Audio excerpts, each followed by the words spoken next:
লাউয়ের ডাঁটা দিয়ে পোস্ত বাটা দিয়ে একটা রেসিপি করেছি। কোনো মশলা দিইনি, কালি জিরা ফোড়ন দিয়েছি, গোটা জিরা দিয়েছি, দেখো হলুদ নুন দিয়েছি, মিষ্টি আলু দিয়ে, মিষ্টি আলু বা রাঙা আলু যে যেটাই বলো, এটা দিয়ে একটা নিরামিষ রেসিপি করেছি। দেখো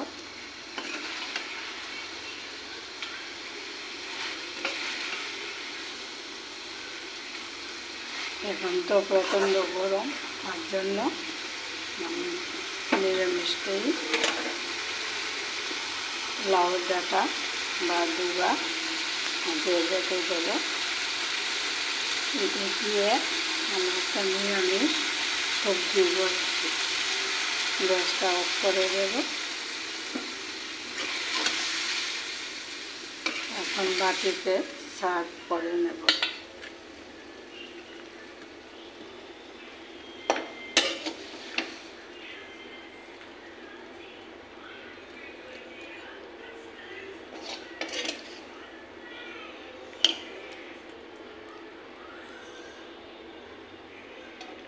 দারুণ একটা রেসিপি, লাউয়ের ডাঁটা বা ডুগা দিয়ে পোস্ত বাটা দিয়ে করেছি। দেখো তোমরা এইভাবে করে খাবে, পুরন কিছুই দিইনি, কালি জিরা আর গোটা জিরা দিয়েছি। দেখো দারুণ সুস্বাদু একটা রেসিপি নিরামিষ।